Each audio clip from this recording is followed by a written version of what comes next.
Alright, so it's time to reveal a little bit of Capyio lore. 4 years ago, I worked my first job at a discount retail store, and for legal reasons, we're going to call it something like, I don't know, the Dollar Bush. So I worked at the Dollar Bush for about 4 months, and one of the biggest issues was shoplifting. And as the only cashier for many late shifts, I came to know all of the ways people like to shoplift. In fact, while I was working there, I started writing a book about shoplifting. That was until the website I was using to write the book went bankrupt. Luckily, I still remember some of it, and I wanted to sprinkle in some other stories from my job after and turn it into a video. So here we go. So here's a fun fact. I was a regular customer of the Dollar Bush before I decided I wanted to work there. So a few days before my interview, me and my girlfriend were walking around, and then when my interview came around, the hiring manager said, "Oh, I recognize you." And I said, "Oh yeah?" And he said, "Yeah, you were in here a couple of days ago, and I thought you were trying to steal stuff, so I followed you around the store." And then I went back there and asked one of my old coworkers where he was, and she told me he was fired for stealing things.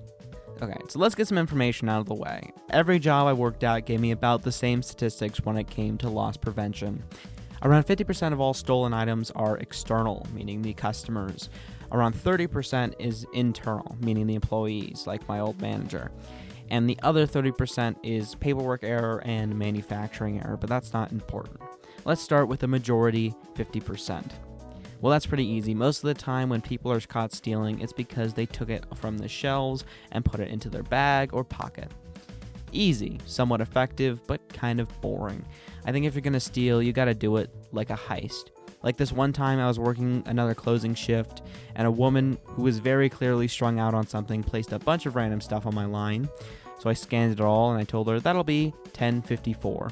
So then she digs through her purse and she said, "I forgot my wallet. Let me go to the car and I can grab it." And then she never came back. Later I was telling my coworker about it and she said, "Yeah, she probably had a bunch of stuff in her bag when she left." When we looked back on the cameras, we saw she swiped about 10 items or so. Cameras are probably like the number one deterrent of theft. But if you're really worried about cameras, you should know the majority of them are fake. Well, at least at the Dollar Bush. I remember there being 5 or 6 real cameras, and then 9 or 10 of them being fake ones scattered around. And when I went back to the Dollar Bush recently, I found out that they were actually selling the fake cameras, so take that as you will. I haven't checked my employee handbook from the Dollar Bush for a while, so for legal reasons, I'm not going to disclose which cameras are fake and which ones are real, but I mean, just think, like, logically. Alright, so you walk out of the store, and you think, man, that was pretty easy. The employees didn't expect a thing. But as an employee, you should know, we know. There are signs, and we can tell a normal customer from a person with a bunch of candy down their pants. That's what we're trained to do. Every employee handbook says the same thing. By being an employee of the job, you are also agreeing to protect the assets of the company. And then a page later, it tells us exactly what to do when we suspect someone of shoplifting. Which is step 1, pretend it didn't happen. Because you are one of the company's assets, and they don't want you to stop a shoplifter because if you get stabbed, then you can't cover that one shift you promised you would. I think as of recently, all stores will terminate you if you chase or stop a shoplifter, because if you get stabbed, you can sue, and if you get sued, then you can't cover that one shift you promised you would. But that's okay. How about instead of leaving with the item, you just use it in the store? These customers are the worst. Imagine working an 8-hour shift and you're about to close, and you're mopping all of the aisles, and you look over on the shelf and you see a candy bar wrapper or like a half-eaten fruit cup. It sucked. There were also people who would just take 1 or 2 items from like a pack of things like fruit snacks or something, and now we just can't sell it and it has to be thrown away. So that's cool.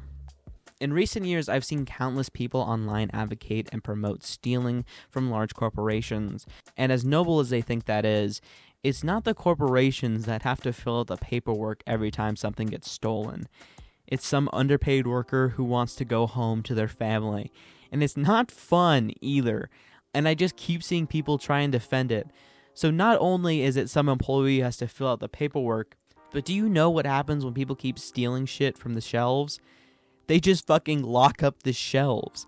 During the pandemic, and yes, I know this is the second video in a row where I mentioned the pandemic, shoplifting was so rampant in certain places that police would only respond to shoplifting calls if the stolen goods were more than a couple of $100s. Hi, it's Cappy from the future here. I was editing this video and I decided to fact check this statement and I figured out that it was actually false. So let me give you guys a quick correction for what I just said. Shoplifting was rampant because the government was worried about people in prison contracting COVID-19 from each other. So they decided to let go of prisoners who were convicted of petty crimes and set bail for misdemeanor charges to $0. This meant that if you stole from a store and the theft was under $1,000 in value, police officers probably wouldn't show up and probably not arrest the person. I hope this helps. So in response, they just locked all of the shelves up. So now thanks to you and your pride and your ego, anytime you want something from the store, you have to click a button and wait 5 minutes so an underpaid employee can come by and unlock the case for you. And the corporations will feel absolutely no repercussions, because in the distant future, we will be the wardens of the grocery store, choosing what prisoners get freed from their plexiglass enclosure. Thanks for watching. I want to say thank you for showing so much love in my last video and this new direction my channel is going. Of course, if you want to support me more directly, you can check out my Patreon. For as small as 4 things at the $1 bush, you can get some exclusive content, behind the scenes, early access to videos like this one, and more. Visit patreon.com/Capyio. And thank you to all of my patrons. Alright, bye.